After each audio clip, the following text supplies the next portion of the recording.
ada sebuah hadis yang isinya doa. Nabi SAW mengajarkan doa yang itu, Allahumma inni a'udzubika min ilmin la yanfa', wa min qalbin la yakhsha, wa min nafsin la tashba', wa min da'watin la yustajabu laha.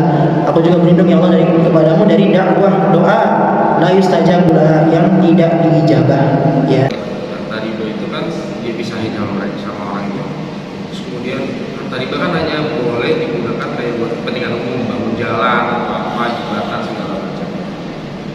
Terus kemudian misalnya ada di satu daerah dia butuhnya air, padahal sedekah air itu sedekah yang jariahnya terus menerus. Apakah dia menerima pahala juga seperti itu?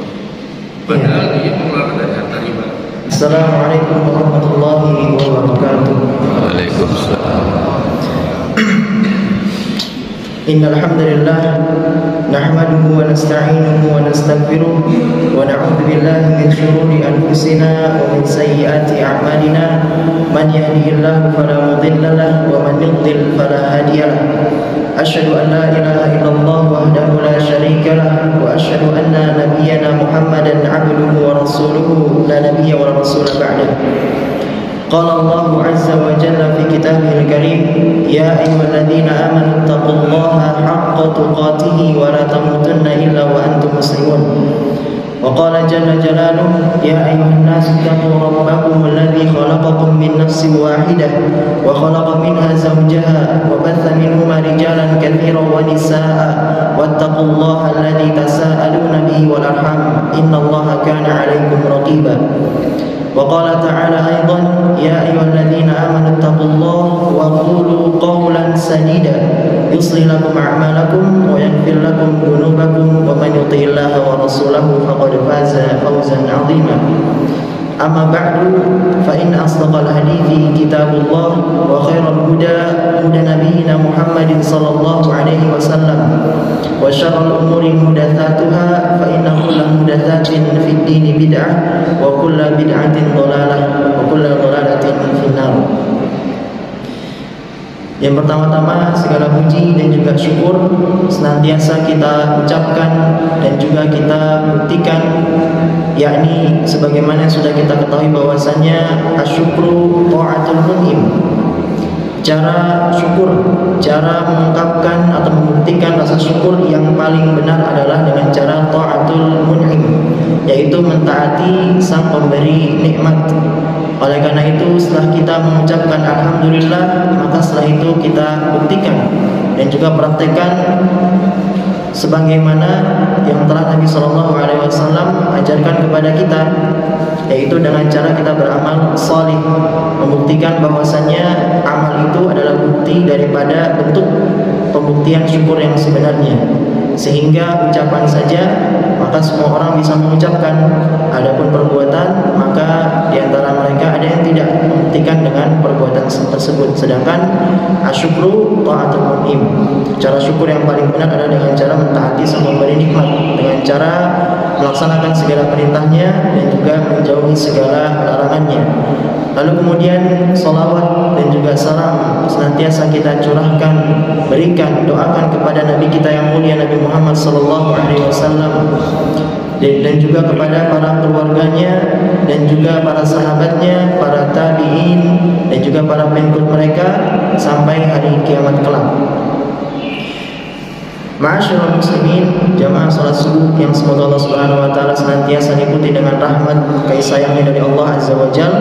Di pagi hari ini seperti biasa kita akan lanjutkan pembahasan, yaitu mengkaji, mempelajari hadis-hadis Nabi SAW yang dipilih dan dirangkum dalam sebuah kitab yang berjudul Al-Arba'in An-Nawawiyah, ya.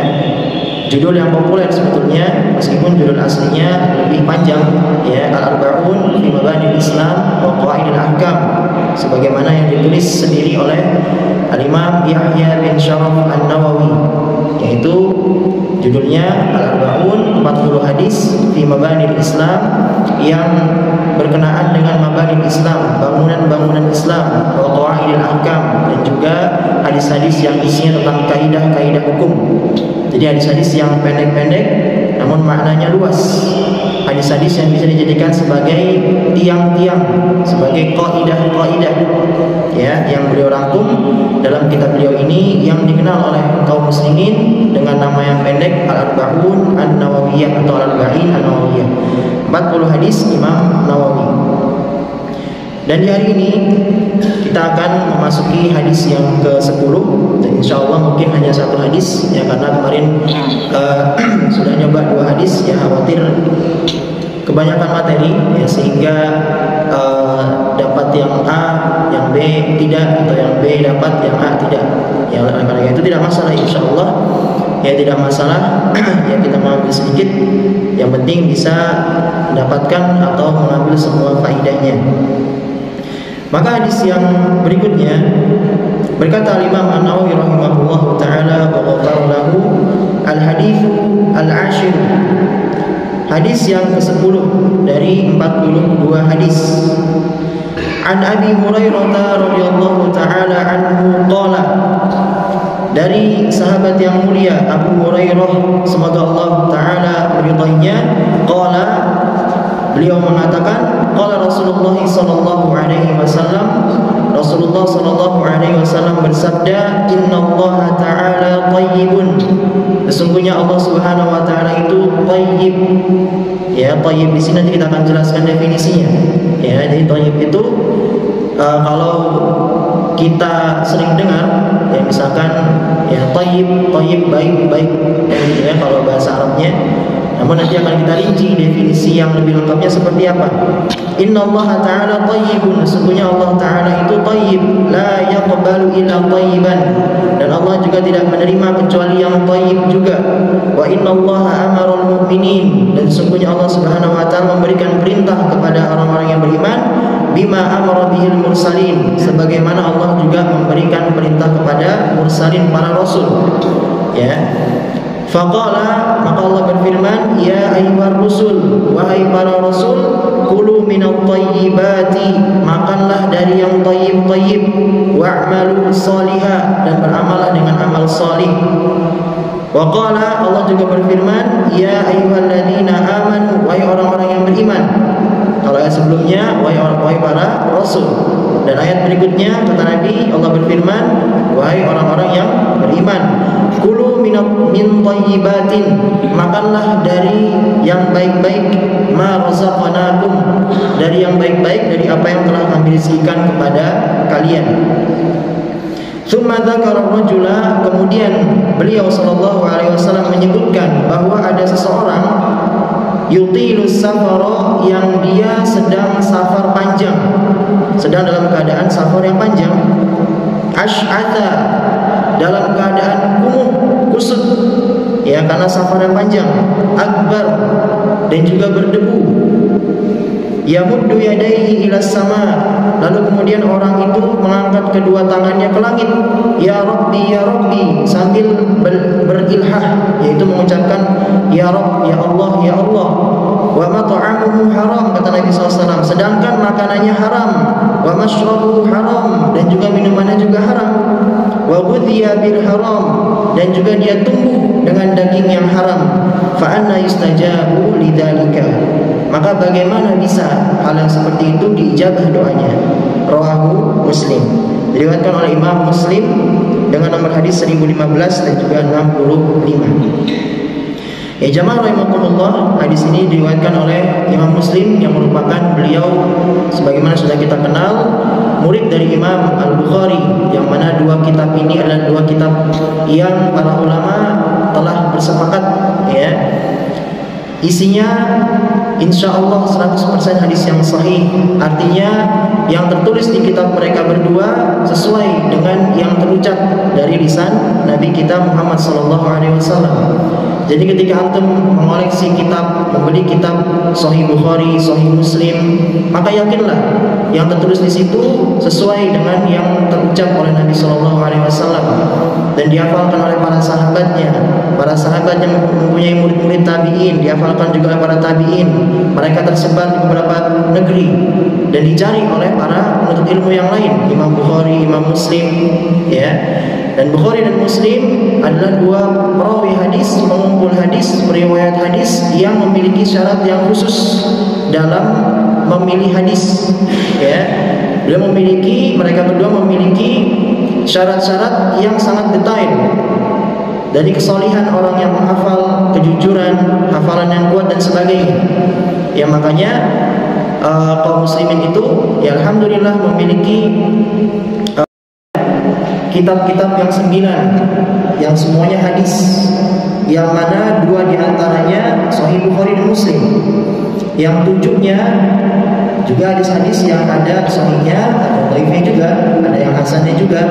Ya, apa saja kutub tis'ah, kitab-kitab hadis yang 9 yang bisa dijadikan pedoman ya atau referensi oleh kaum muslimin untuk mencari hadis-hadis Nabi ya di kitab ini, salah satu dari kutub tis'ah.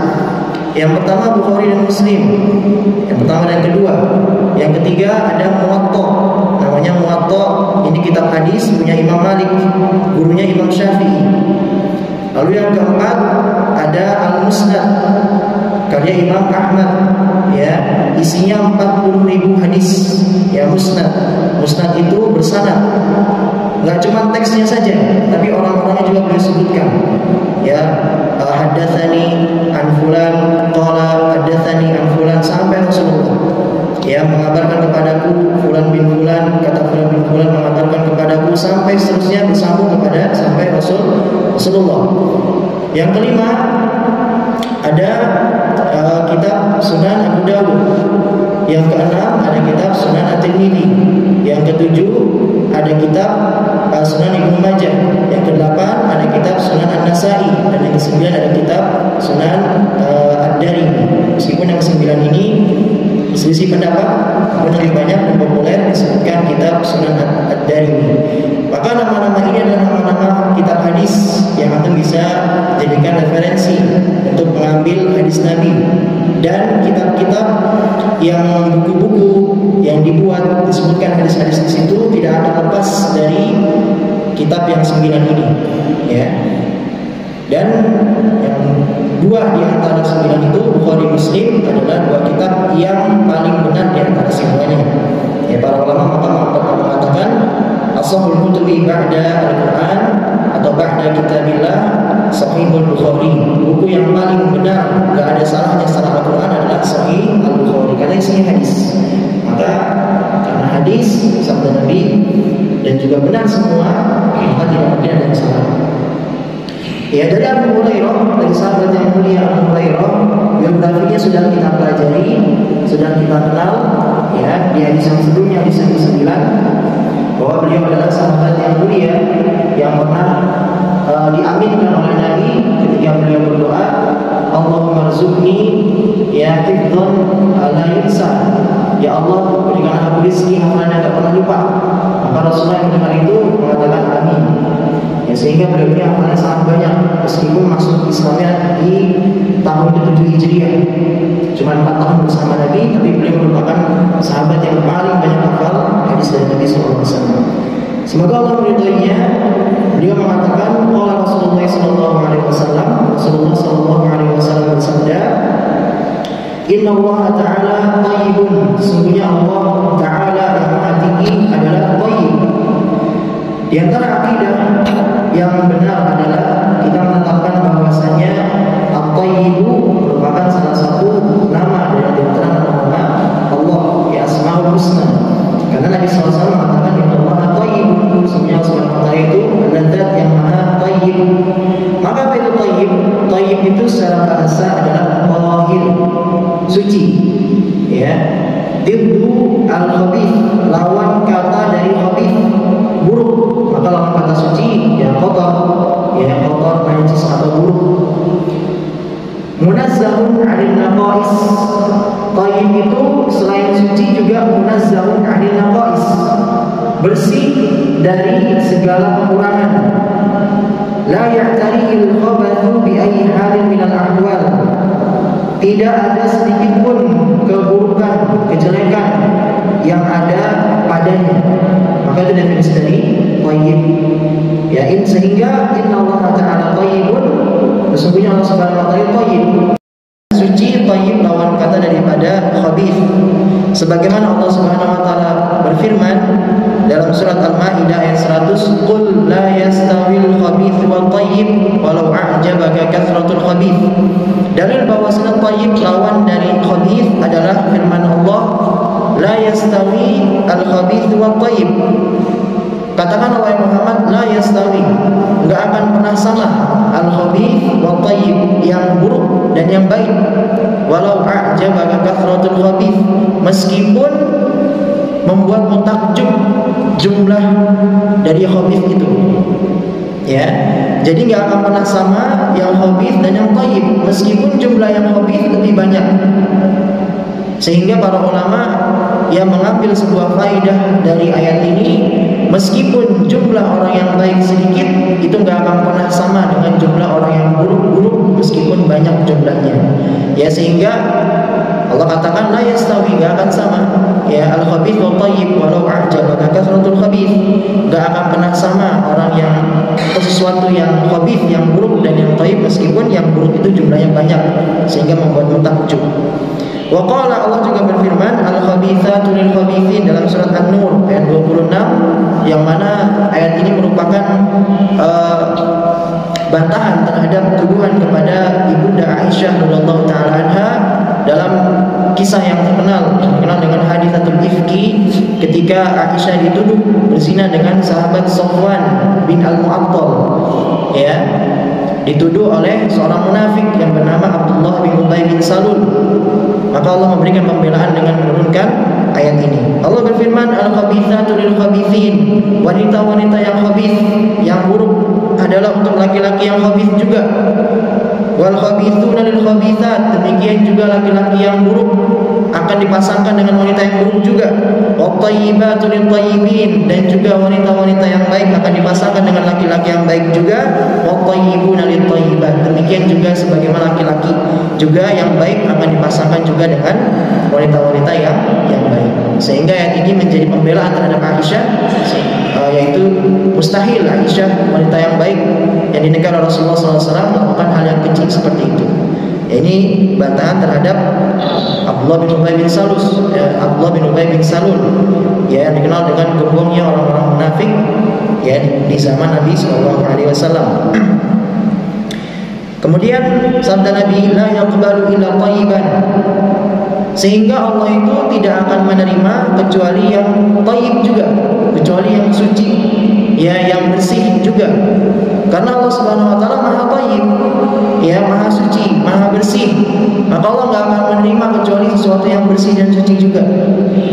Sampai pada potongan hadis ini saja, ini sudah bisa kita hafalkan dan jadikan dalil, argumentasi bagi orang-orang yang suka memberikan syubhat.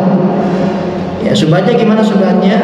Yaitu ada orang misalkan sedekah, ya, tapi pakai uang curian. Niatnya baik. Niatnya baik ini niatnya, ya. Datang misalkan ke A datang ke B. Ya, si A bilang saya mau mencuri dari bendahara fulan atau kas fulan. Yang B mengatakan nggak boleh mencuri, itu haram. Ya, namun yang A masih syubhat. Loh, kok bisa haram? Saya niatnya pas saya sudah dapat, saya mau bagi-bagi ke orang-orang fakir. Saya mau bagi-bagi ke orang-orang yang misalkan pemulung misalnya. Ya, maka ini syubhat. Sehingga yang B akan bingung di situ. Iya juga ya, kan niatnya baik. Gimana ini kalau misalkan niatnya baik tapi dapatnya dari jalan yang buruk? Maka ini dalilnya. Innallaha ta'ala thayyibun la yaqbalu illa thayyiban. Allah itu thayyib, baik, suci. Maka Allah juga tidak akan menerima kecuali dari yang baik-baik juga. Ini bantahan bagi mereka yang suka memberikan syubhat seperti ini. Ya, dapat uang dari harta yang haram, mencuri dan sebagainya. Alhamdulillah, meskipun niatnya baik. Niat yang baik saja tapi prakteknya nggak sesuai, maka nggak sah. Kita sudah ketahui bahwasanya ada dua syarat amal soleh itu diterima. Ada dua syarat ibadah itu diterima. Yang pertama, ikhlas. Ya, mungkin dia memang ikhlas. Ya, ikhlasnya kuat, gitu kan? Untuk menolong orang, ikhlas mengharapkan pahala dari Allah. Tapi syarat yang kedua dia nggak penuhi. Mutaba'atu ar-rasul, sesuai dengan cara Rasulullah. Ya, kalau salah satunya tidak terpenuhi, maka la yuqbal, tidak diterima amal apapun itu. Ya. Oleh karena itu Abdullah bin Mas'ud, sahabat Nabi, pernah mendatangi sebuah perkumpulan di masjid. Suatu hari Mus'ab bin Umair mengadu, dia datang ke masjid, beliau melihat ada perkumpulan orang zikir menggunakan kerikil, astagfirullah, astagfirullah, astagfirullah, ya, dikumpulkan batu kerikil, astagfirullah, astagfirullah, astagfirullah, berkumpul. Lalu Mus'ab bin Umair melihat itu, melaporkan ke Abdullah bin Mas'ud. Wahai Abdullah bin Mas'ud, ya, dan dia menceritakan apa yang dia lihat. Maka Abdullah bin Mas'ud menghampiri mereka dan mengatakan, ini amalan apa ini?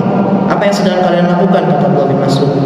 Ya, wahai Abdullah, ya, kita melakukan kayak gini ya tidak ada apa-apa kecuali mengharapkan kebaikan. Kan ini baik, ya.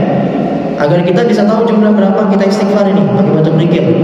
Ya, astagfirullah, astagfirullah, 100, 200, 300 gitu kan. Sambil berkumpul. Oh, Masya Allah, baik sekali kan kalau bisa kita lihat. Gak ada kekurangan sama sekali kalau kita perhatikan secara sekilas. Namun Abdullah bin Mas'ud mengatakan, ya, kam min muridinil khair lam yusibuhu. Berapa banyak orang yang menginginkan, berapa banyak orang yang niatnya baik, lam yusibuhu, tapi tidak sampai pahalanya, ya. Abdullah bin Mas'ud mengatakan Rasul sudah mengajarkan kalau zikir menggunakan tangan, ya, menggunakan tangan, astagfirullah, astagfirullah, atau bebas menggunakan astagfirullah, astagfirullah. Itu sudah jelas, ada dalilnya. Abdullah bin Mas'ud menyampaikan cara yang benar seperti ini, ya, sehingga beliau yang membubarkan perkumpulan itu, ya, agar kemungkaran tidak tersebar. Ya, meskipun tetap saja ada orang-orang yang akan mengikuti sesuatu yang baik-baik itu yang dianggap mereka, ya. Namun seperti itulah, kalau misalkan kita belajar setengah-setengah akan mudah untuk terhasut oleh orang lain. Baik. Sebagaimana juga perdebatan antara Sa'id bin Musayyib, menantunya Abu Hurairah. Abu Hurairah punya menantu, ini namanya Sa'id bin Musayyib. Suatu hari ada orang habis sholat subuh berjamaah, bangun sholat sunnah 2 rakaat. Didatengin oleh Sa'id. Sholat apa ini? Ya, saya nggak tahu kalau misalkan Rasulullah pernah melakukan sholat seperti ini, karena dia belajar ke sahabat-sahabat Nabi, kan, Abu Hurairah dan sahabat-sahabat yang masih hidup ketika itu. Maka mereka tidak pernah menyampaikan bahwa Rasulullah pernah sholat sunnah setelah subuh. Orang ini pun membalas dengan logika, dengan akal yang kelihatannya baik, ya. Dan juga kalau misalkan orang yang mungkin tidak pandai membalas akan terdiam. Kata orang ini apa? Hal yu'adzibunillahu 'ala shalah. Apakah Allah akan mengazab saya karena salat? Masa sih Allah mengazab saya karena sedekah, karena salat, ya, karena amal soleh? Masa Allah mengazab saya karena amal soleh? Nah, maka Sa'id bin Musayyib membalas dengan pintar, ya, la yu'adzibuka 'ala shalah wa inna ma yu'adzibuka 'ala khilafis sunnah. Engkau itu enggak akan diazab karena salatmu, ya, karena amal solehmu enggak, karena sedekahmu, infakmu enggak. Tapi yu'adzibuka 'ala khilafis sunnah, tapi engkau akan diazab karena engkau menyelisihi sunnah. Itu sebabnya. Ya, oleh karena itu Allah tidak menerima kecuali yang thayyib saja. Nanti kita akan jelaskan thayyib itu ada yang thayyib dari ucapan, ada thayyib dari perbuatan, ya. Maka macam-macam, kan definisinya juga umum. Ya, maka ucapan-ucapan yang thayyib, ya, sama ucapan-ucapan yang bersih, yang baik. Sebagaimana Nabi SAW juga katakan dalam sebuah hadis yang diriwayatkan oleh Muslim, kullu sulama min ibni Adam, ya, fihi shadaqatuha, atau qala, setiap bagian anggota tubuh manusia itu memiliki sedekahnya. Dan di antara potongan hadis itu beliau katakan sallallahu alaihi wasallam, wal kalimatut thayyibatu shadaqah. Ya, dan juga kalimat thayyibah, kalimat yang thayyib, yang baik, sedekah. Ya, jadi ucapan yang baik itu juga sedekah. Ucapan baik seperti apa? Ya, seperti kita menasehati, berdakwah, amar ma'ruf nahi munkar dengan lisan. Itu semua Allah hitung sebagai sedekah.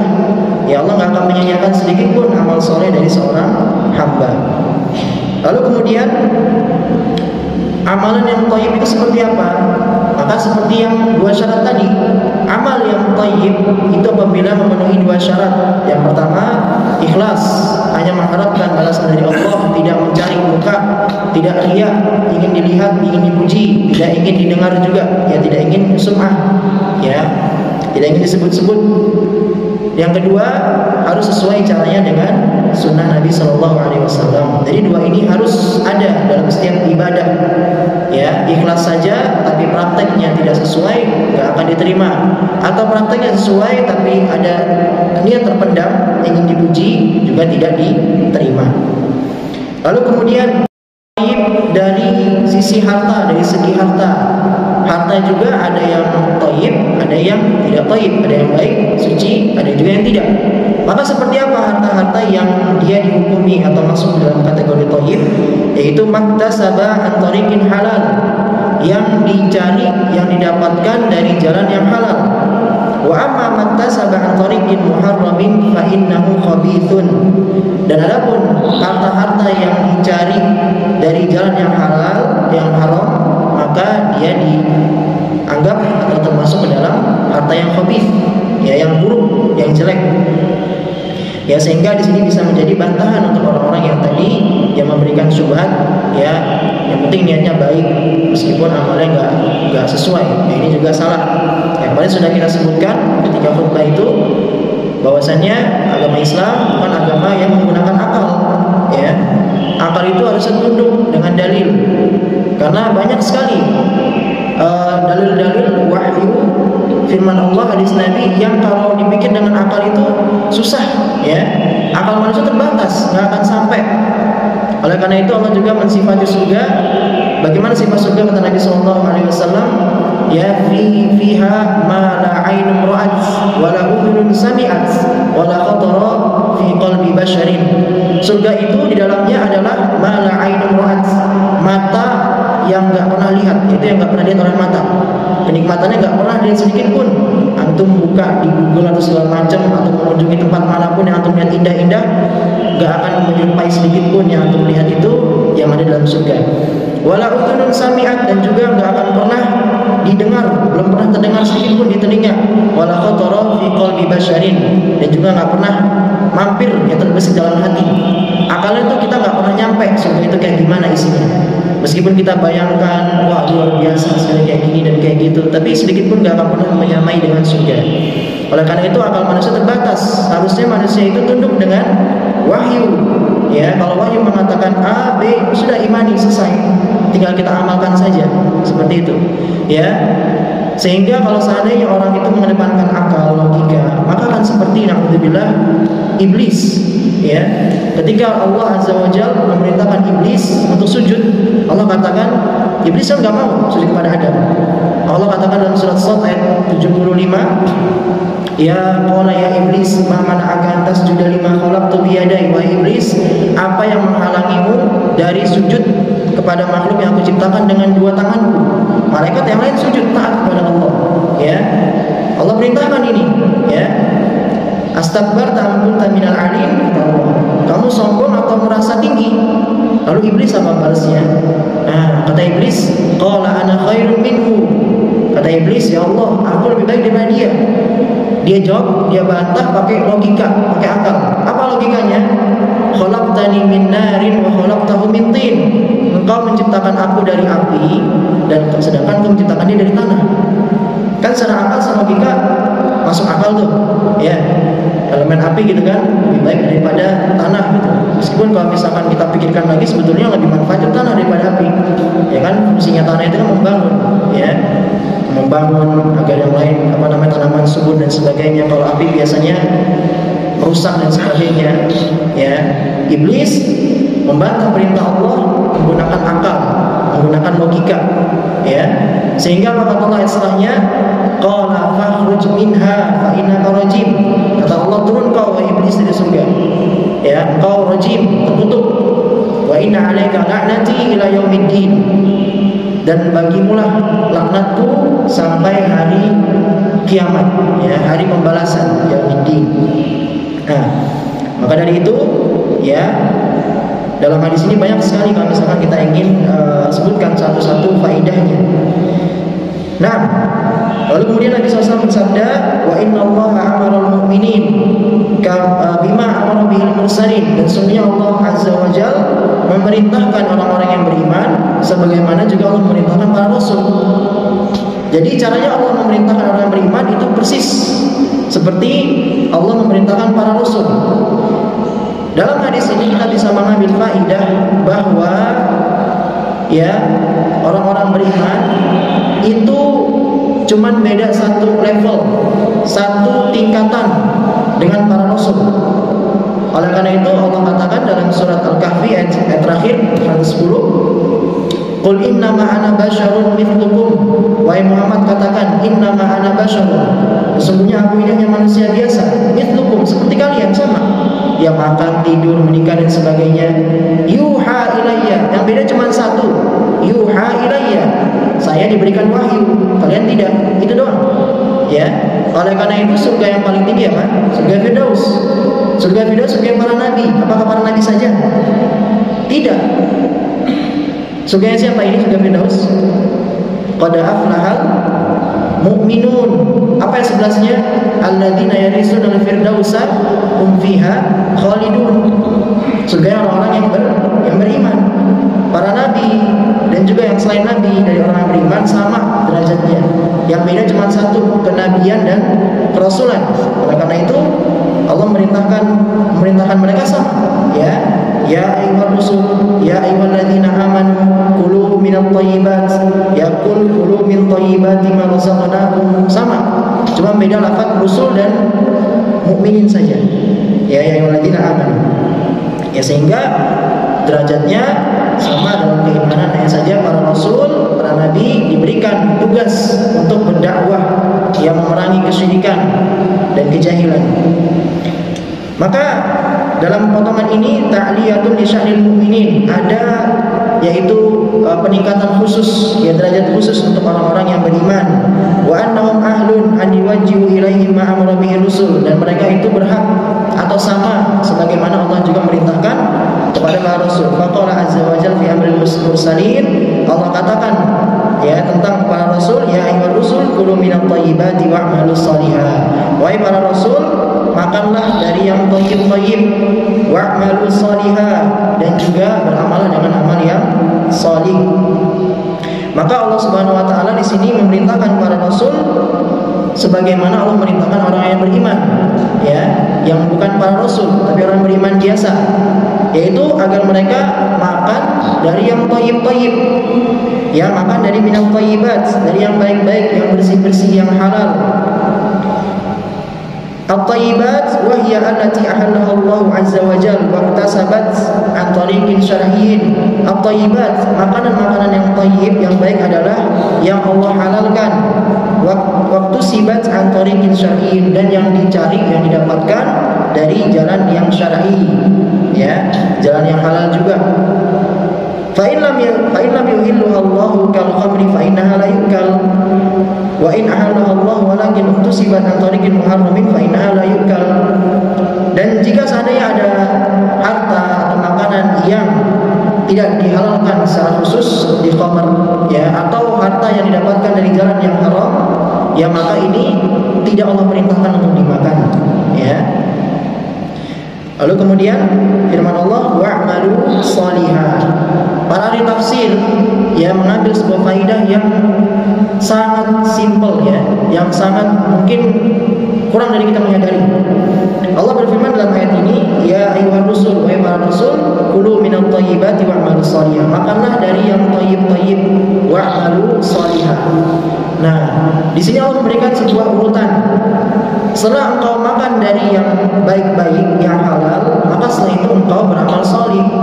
Ya, habis makan, sudah kenyang, beramal lagi. Ya, bukan sudah makan, kenyang, tidur. Ya, gitu aja, makan, kenyang, tidur, bangun, makan lagi. Nah, harusnya kalau orang sudah makan, kenyang, maka dia cari aktivitas yang bisa, yang dengan aktivitas itu dia bisa mendapatkan ilmu atau pahala lagi. Ya, ibadah, baca, murojaah dan sebagainya, banyak sekali. Ya, maka dari situ ayat ini memunculkan faedah seperti itu. Kulu minat thayyibati wa'malu shalihan. Setelah engkau makan dari yang halal, yang baik, maka setelah itu beramal dengan amal yang salih. Ini juga bukti daripada syukur. Setelah Allah memberikan kepada kita rezeki yang halal, cara syukurnya gimana? Beramal salih. Jangan kita malah dikasih rezeki yang halal, setelah itu kurang amalnya, ya. Nah, jadi ucapan syukur saja kurang. Yang betul adalah dengan amal, pembuktian daripada syukur tersebut. Kemudian Allah Subhanahu wa taala berfirman tentang orang-orang beriman tadi, ya ayyuhalladzina amanu kulu min thayyibati ma razaqnakum, wahai orang-orang yang beriman, makanlah dari rizki-rizki yang kami berikan kepadamu dari yang baik-baik. Ya, kulu min thayyibati ma razaqnakum. Dari sini ada sebuah pertanyaan, ya, sebuah pertanyaan yaitu apakah Allah kan di sini memerintahkan min thayyibati ma razaqnakum, dari yang baik-baik yang kami rizkikan kepada kalian. Allah perintahkan makan dari situ. Lalu muncul permasalahan, apakah rezeki Allah itu termasuk juga harta haram? Apakah harta yang haram itu termasuk rezeki juga, atau Allah yang memberikan rezeki yang halal saja? Nah, gimana jawabnya Bapak?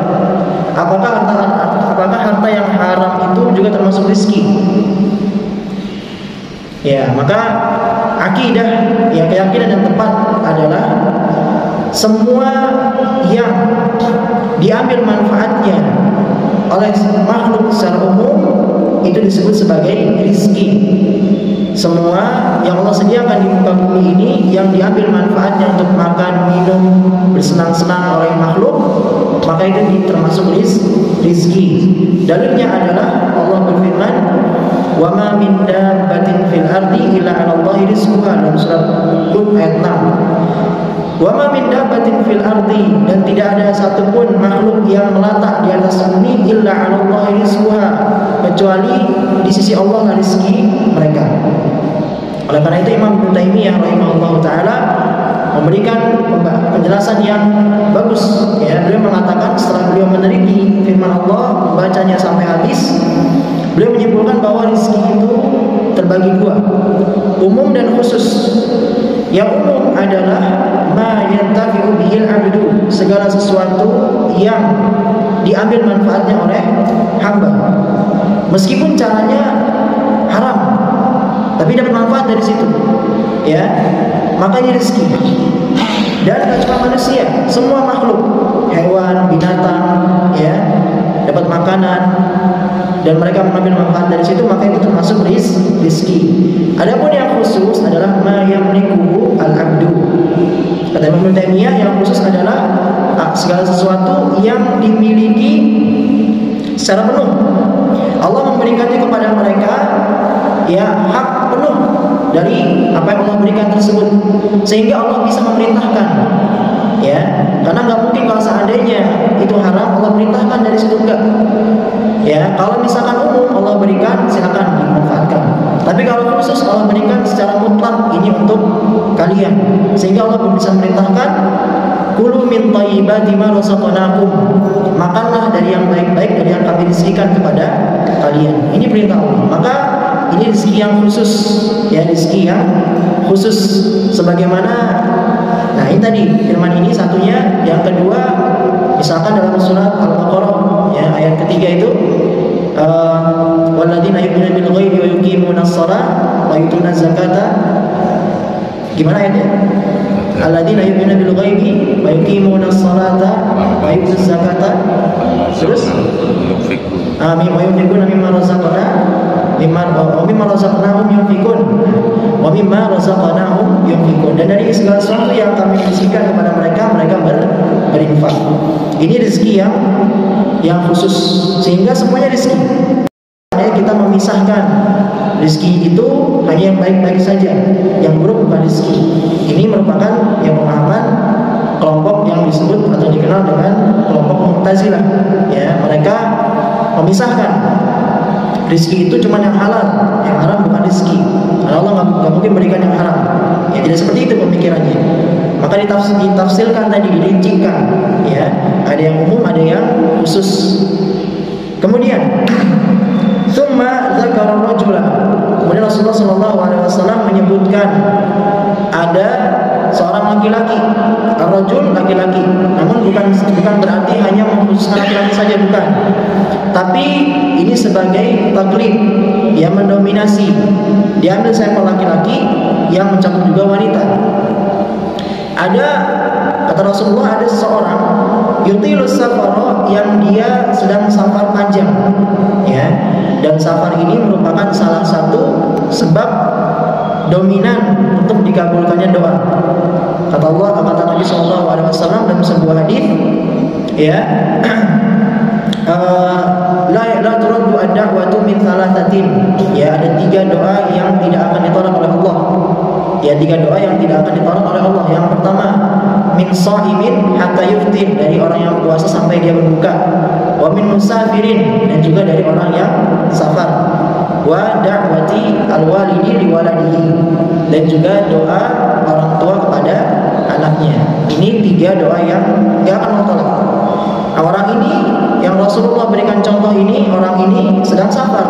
Berarti dia sedang dalam keadaan yang di situ dia harusnya doanya itu mustajab, enggak ditolak.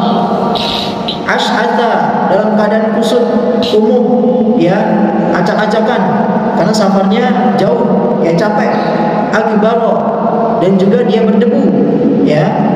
Mungkin kehabisan bekal sehingga nggak bisa bersih-bersih dan sebagainya. Yamuddu yadaihi ila sama, ya, tadi juga merupakan sebab terijabahnya doa. Ya, kusut, susah dan sebagainya, Allah nggak mungkin membiarkan hamba seperti ini, ya. Yamuddu yadaihi, dia juga mengangkat kedua tangannya. Yamuddu yadaihi, ini juga merupakan salah satu sebab dikabulkannya doa. Karena Nabi SAW mengatakan, Innallaha hayyun karimun yastahi min abdihi idza rafa'a yadayhi ilaihi wa an yaruddahuma bisifrin. Kata Nabi SAW, Allah itu juga memiliki rasa malu, dan dia juga karim, dermawan.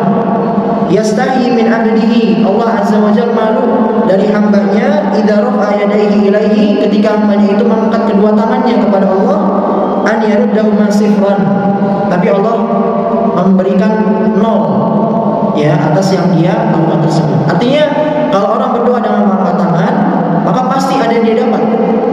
Allah nggak mungkin mengembalikan dalam keadaan 0, sifron, nggak dapat apa-apa. Ya, sehingga mengangkat tangan itu merupakan sebab terijabahnya doa. Tapi ada rincian di sini, ya. Ada rincian, ada amalan-amalan yang memang di situ dianjurkan untuk mengangkat tangan. Ada juga amalan yang tidak dianjurkan, atau Nabi SAW rutin di situ tanpa mengangkat tangan. Nah, ini perlu diperhatikan. Yang pertama, contoh yang Nabi SAW anjurkan mengangkat tangan, ya, seperti misalkan sholat istisqa, sholat meminta hujan ketika misalkan kemarau panjang, ya, hewan-hewan ternak nggak ada minum, atau tanaman tandus dan sebagainya, maka ada syariat namanya sholat istisqa, sholat minta hujan, khutbah, lalu setelah itu mengangkat tangan meminta hujan. Ini dianjurkan, disunahkan oleh Nabi SAW. Yang kedua, ada yang amalan yang Nabi rutin di amalan tersebut, tapi tanpa menggunakan angkat tangan, ya, ketika doa. Nah, ini perlu perhatikan. Apa misalkan ketika khutbah Jumat, ya, ketika khutbah Jumat khatib tidak dianjurkan untuk mengangkat tangan ketika di doa terakhir. Jadi cukup menyebutkan doanya saja, ya, innallaha wa malaikatahu yusholluna 'alan nabiyyi walladzina amanu shallu 'alaihi wa sallimu taslima Allahumma ighfir, dan seterusnya, tanpa menggunakan angkat tangan. Ya, karena hal ini pernah terjadi di zaman para sahabat, yaitu ketika ada seorang raja atau menteri yang mana dia khutbah, lalu di akhir dia mengangkat tangan. Maka sahabat ini yang belajar dari Nabi SAW mendoakan sambil menunjuk kepada khatib itu, ya, qabbahallahu hadaini al-yadain, semoga Allah memburukkan kedua tangan ini.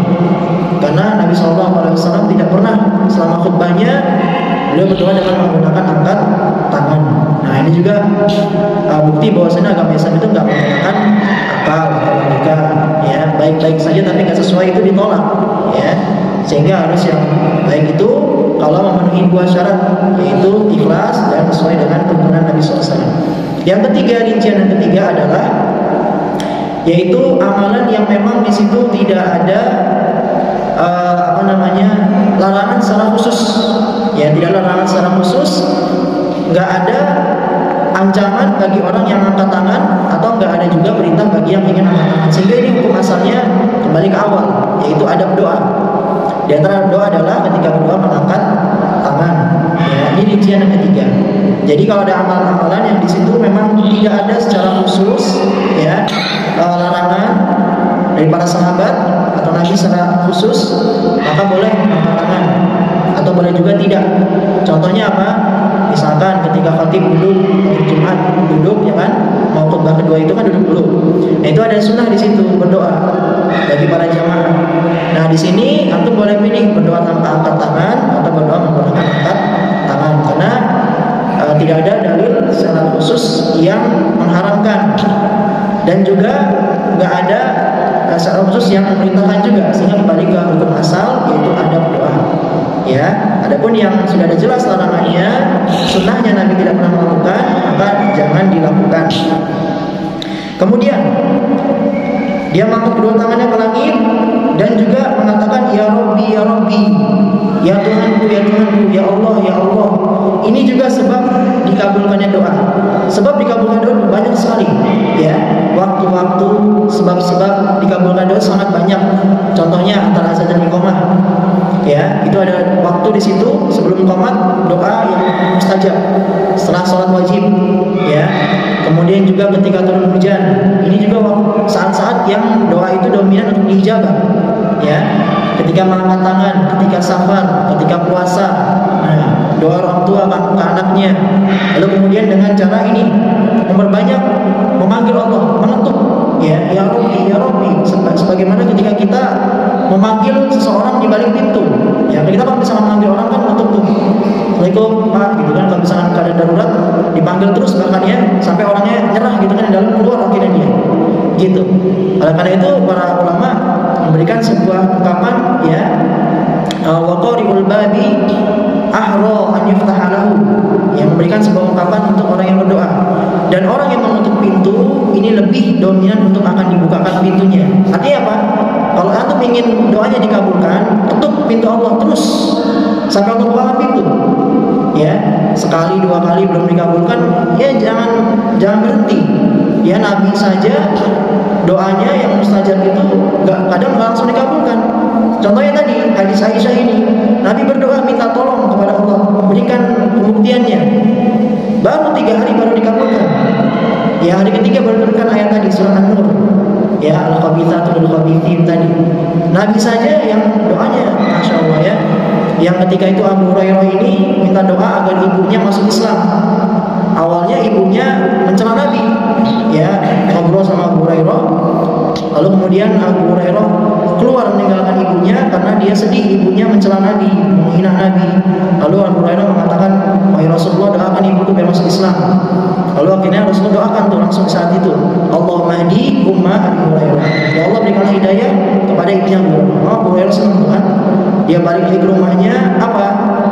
Dia ketika mau menutup pintu masuk rumah ibunya, dia mendengar suara air. Ya, kata ibunya, wahai Abu Hurairah, jangan masuk dulu. Apa lagi? Dia lagi mandi. Pas buka pintu apa?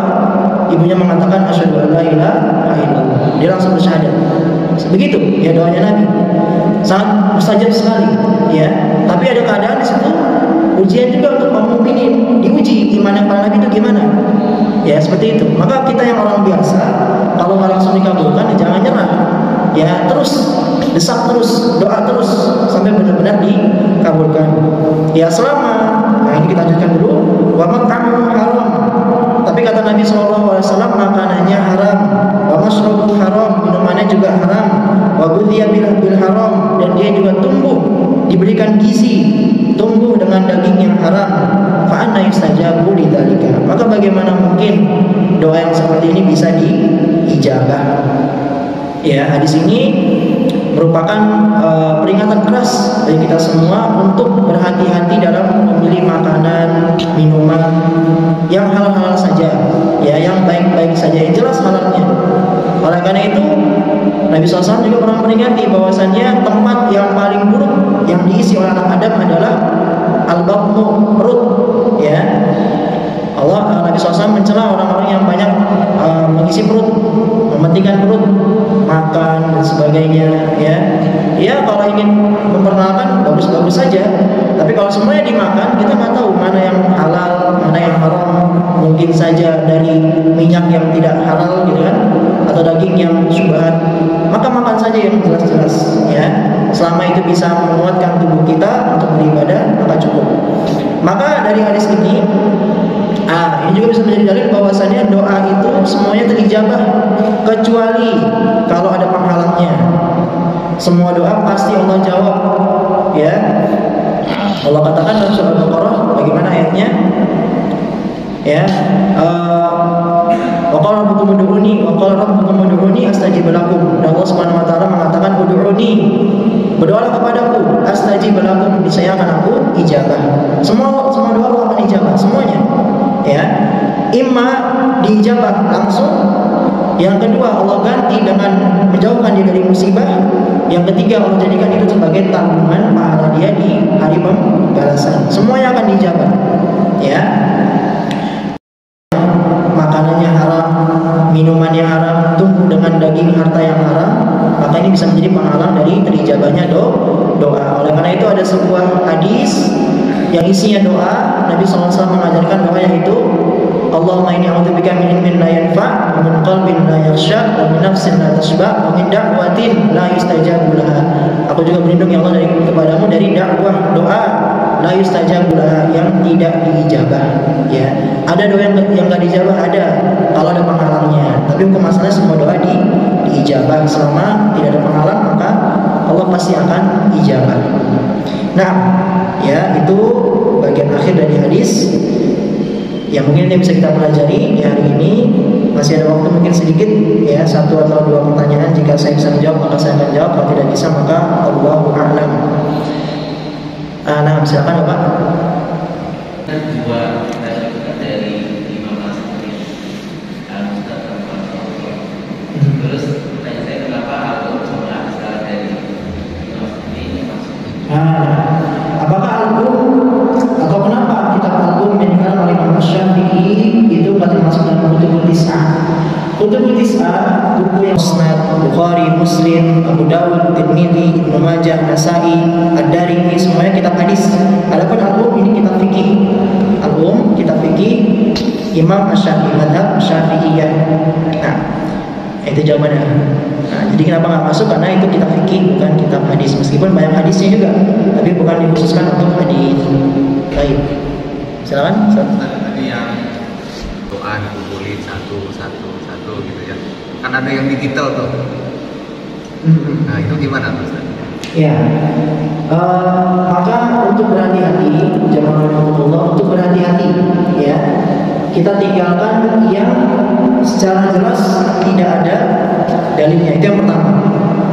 Lalu misalkan ini kan baik, misalkan ya, kita bisa tahu jumlah kita istighfar itu berapa, gitu kan? Misalkan kita lupa nih, udah berapa ya? Misalkan kan zikir subhanallah 33 kali, ini 20 apa 10, kayak gitu kan? Nah, hukum masalah gimana? Ambil yang paling sedikit. Atau kalau antum yakin 20, maka ambil yang yakin. Ambil yang paling sedikit, sehingga kalau memang misalkan Allah hitung 20 di situ, antum ulang 10, maka Allah gabungkan semuanya. Jadi antum tak perlu khawatir jumlahnya berapa. Ya, yang lupa itu jangan khawatir. Antum zikir misalkan ingatnya ini baru 20 atau udah 30 ini. Ya sudah, antum yakinnya berapa? 30, silakan. Allah akan hitung itu 30 atau 20, silakan. Padahal Allah itu sudah 30. Maka Allah gabung itu semua. Jadi nggak perlu menggunakan alat-alat, ya, karena Nabi SAW sudah menggunakan jari. Kenapa menggunakan jari? Karena para ulama mengatakan di sini ada hikmah, ya.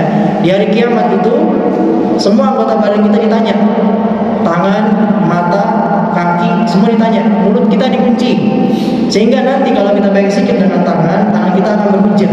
Aku digunakan untuk berzikir ya Allah. Ya, aku digunakan untuk berzikir. Nah, sehingga alat-alat tidak diperlukan.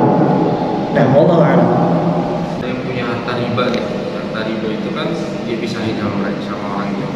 Terus kemudian harta riba kan hanya boleh digunakan kayak buat kepentingan umum, bangun jalan atau apa, jembatan segala macam.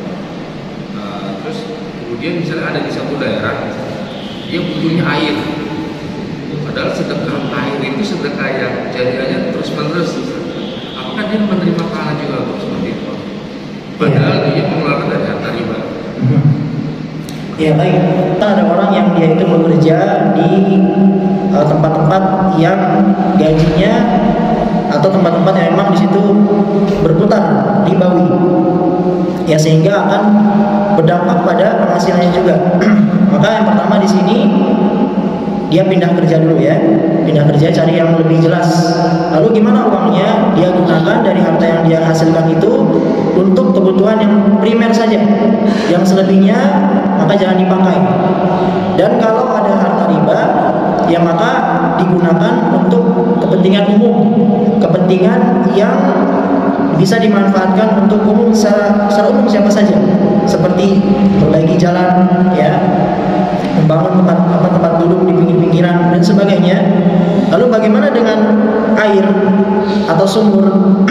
Ya, maka untuk air dan sumur ini ada hadis yang khusus, sebagaimana ketika Rasulullah SAW memerintahkan kepada Utsman bin Affan ketika perang Ushrah, ya, yaitu perang Tabuk, yaitu Rasulullah memberikan jaminan bagi orang yang membangun sumur, membangun air, memunculkan mata air, sebuah surga, ya.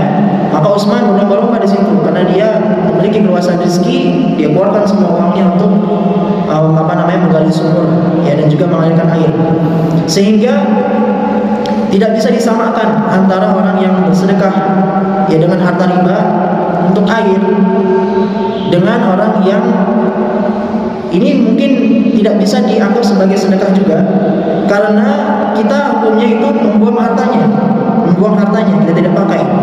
Karena hukum asalnya bersedekah itu dengan harta yang baik, yang halal, ya. Ini juga tidak bisa kita ringankan. Misalnya kita bolehkan orang ini bersedekah air atau membantu Palestina dengan harta ribawi, nggak bisa kita ringankan, karena orang khawatir nanti akan bermudah-mudahan, ya, bermudah-mudahan ngumpulin harta ribawi, dia nggak merasa rugi gitu kan, dia kan harta ribawi, kasih aja ke orang lain, sehingga dia nggak merasa rugi. Sedangkan ilah daripada sedekah itu sendiri adalah menguji kita. Ketika harta kita ini sedang dalam batas-batasnya, harta kita ini sudah terbatas gitu kan, Allah ingin menguji di situ, sedekah atau enggak. Nah, jadi di situ ada ujian. Tapi kalau orang menyedekahkan air, ya, dan sebagainya dengan harta ribawi, dia nggak akan merasa rugi, karena hukum asalnya ribawi itu dibuang. Ya, dibuangnya bukan dibuang sembarangan aja, tapi ya itu tadi, membangun jalan dan sebagainya, memperbaiki jalan, ya, dan sebagainya. Adapun air dan juga sumur ini maka khusus Allah a'lam. Seperti itu, Pak. Ya. Baik, mungkin itu. Ya, mohon maaf jika seandainya ada kalimat yang kurang berkenan atau kalimat yang salah, maka saya beristighfar kepada Allah. Astagfirullah li wa lakum. Kita tutup dengan doa kafaratul majlis. Subhanakallahumma wa bihamdika asyhadu an la ilaha illa anta astaghfiruka wa atubu ilaik. Terima kasih. Assalamualaikum warahmatullahi wabarakatuh.